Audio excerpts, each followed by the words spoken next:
My name is Douglas Regan. I've been with the company for about 8 years now, and I'm the regional manager of Central Florida. Where I'm from and how I landed in Orlando. So I was born in New York City.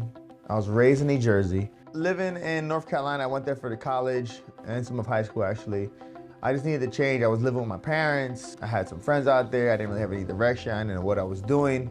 I was just kind of rotating the wheels. And then I moved to Florida after college. And the reason why I came down here is because when All-Star Weekend was in Orlando, Florida, I came to visit my friends and they had everybody out here. It was a lot of fun. So I decided to move here that weekend.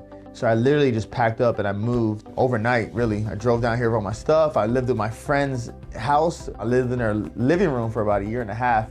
And my first job here was selling my old shoes on eBay to give me enough money each month to pay my rent, things of that nature. So my first job before 1-800-NO-FAULT in Orlando was a club promoter. I started as a street team promoter, which I was just literally running downtown, walking up to people, trying to get them into the club. What I was doing at that time when I would talk to people is I was always trying to get people to follow me on Instagram. Be like, yo, you want to come in the vein? At the time, Vein, for all my people out there. And I met a friend of mine who actually introduced me to Christian.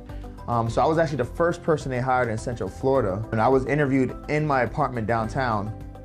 Before there was an office, before there was anything, it was just a little, then we got a closet in downtown. It was, I always call it the Wild Wild West. We didn't have an app, we used to send out emails. We used to have to, there was 1 or 2 intakers at the time. Everything was up in the air. You didn't really know, there was no structure, there was no it was just figure things out. And before they have an office, so at first I was kind of like, yo, who are these people?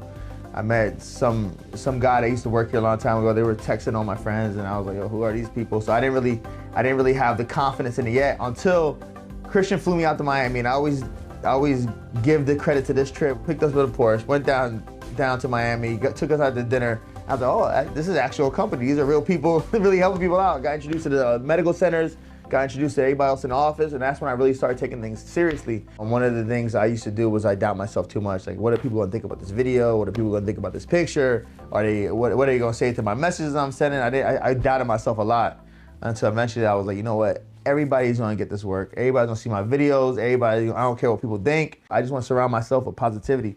And it's the same thing with people who are coming in. Just don't doubt yourself. Anybody who gives you any negative feedback, get rid of them. I'm not saying you have to block anybody, but just get rid of them and just surround yourself with positivity. One person that I helped in my career here at the No Fault Group was one of my friends that actually worked with me at the nightlife industry. He was involved in a car accident, and I kept telling him, like, yo, listen, you got a good case. He kept missing his appointments. I kept calling him. I was on top of him the entire time, making sure he would get to his appointments.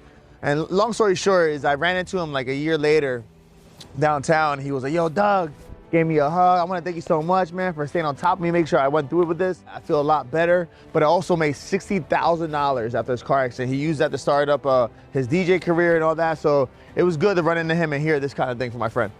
For me, being a leader is a big honor to me, that people trust in me to show them how to do what we're doing here. But also, I really enjoy working on my team, showing each person how to find people that we can use our service, and not only that they can better themselves, but also help other people that we're helping.